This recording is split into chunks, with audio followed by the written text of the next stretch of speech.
নানুরের শহীদ বেদিতে মাল্যদান করতে গিয়ে কাজলকে ঘিরে চোর চোর স্লোগান ও ডিম ছোড়া হয়।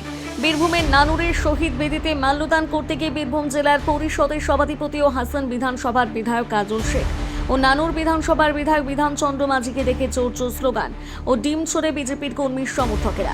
2000 সালের 27শে জুলাই নানুরের সুজপুর গ্রামে 11 জন তৃণমূল কংগ্রেসের কর্মীকে খুন করার অভিযোগ উঠেছিল তৎকালীন সিপিআইএম সরকারের বিরুদ্ধে। তৃণমূল কংগ্রেসের সেই কর্মীদের শ্রদ্ধা জানাতে প্রতি বছর নানুরের বাসাপাড়া এলাকায় 11 জন কর্মীর শহীদ বেদিতে মাল্যদান করে শহীদ দিবস পালন করা হয়। শহীদ বেদিতে মাল্যদান করতে গেলে কাজল শেখ নানুরের বিধায়ক বিধানচন্দ্র মাঝিকে লক্ষ্য করে ডিম ছোড়া এবং চোর চোর স্লোগান দিতে থাকে বিজেপির কর্মীর সমর্থকেরা। এই ঘটনার পর এলাকায় চরম চাঞ্চল্য ছড়িয়েছে এবং পরিস্থিতি নিয়ন্ত্রণে রাখার চেষ্টা করছে নানুর পুলিশ। দেখুন, আজকে 27শে জুলাই 2000 সালের এই 27শে জুলাইয়ের দিনে 11 জন ক্ষেত মজুরকে নিষ্ঠুর নির্মমভাবে হত্যা করা হয়েছিল।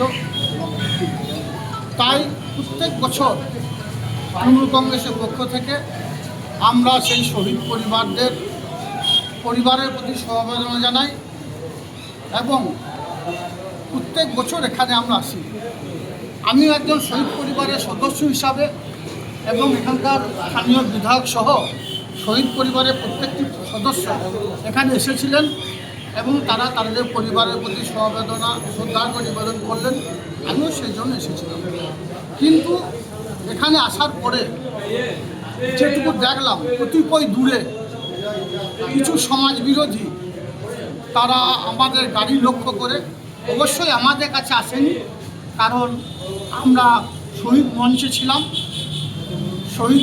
যারা শহীদ হয়েছে সেই বেদির পাশে ছিলাম।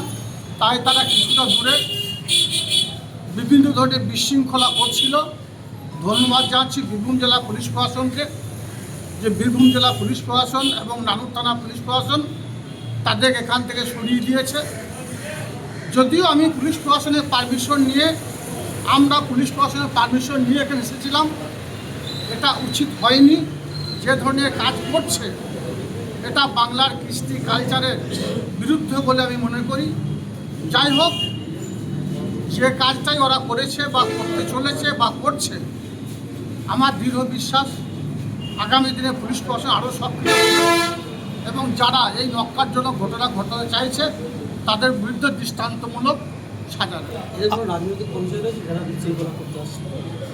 আমি এখানকার একজন জনপ্রতিনিধি, আমি এখানকার জেলা পরিষদের মেম্বার। আমার সঙ্গে স্থানীয় বিধায়ক সব আছেন, যারা এখানে ছিল 2-4 জনকে আমি দেখলাম।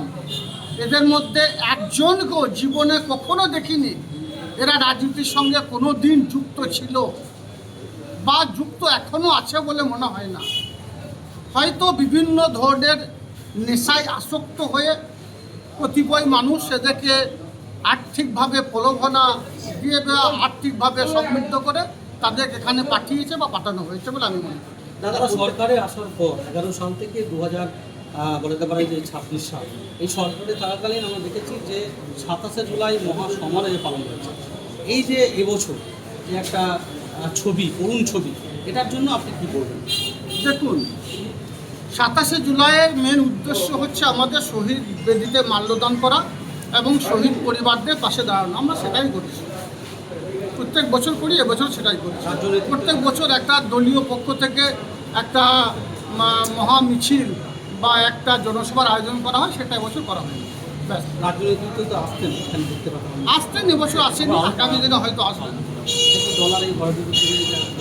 এ বিষয়ে মন্তব্য করতে চাই না। আজকের দিনটা আমাদের ভরাক্রান্ত হৃদয়ে, আমাদের পরিবারে আমাদের ছেড়ে চলে গেছে, তাদেরকে স্মরণ করার দিন। স্বভাবতই আমি রাজনীতির কোনো বিষয়ে আজকের দিনে কোনো উত্তর দেওয়ার সম্মুখীন বলে মনে করি। আচ্ছা, আপনাকে লক্ষ্য করে শহীদ বেদিতেও ডিম ছোড়া হলো, সেটা কতটা অপমান বলে মনে হলো? এটা কত বড় অপমান সেটা তো জনসাধারণই বলবে। সারা বাংলার মানুষ, সারা ভারতবর্ষের মানুষ এটাকে দেখলো, এটাকে আশা করি কেউ ভালো চোখে নেবে না। আরো ভালো ভালো খবর দেখতে সাবস্ক্রাইব করুন বাংলা হান্টের ইউটিউব চ্যানেল। বাংলা হান্টের আরো খবর দেখতে নজর রাখুন। বাংলা খবর মানেই বাংলা হান্ট।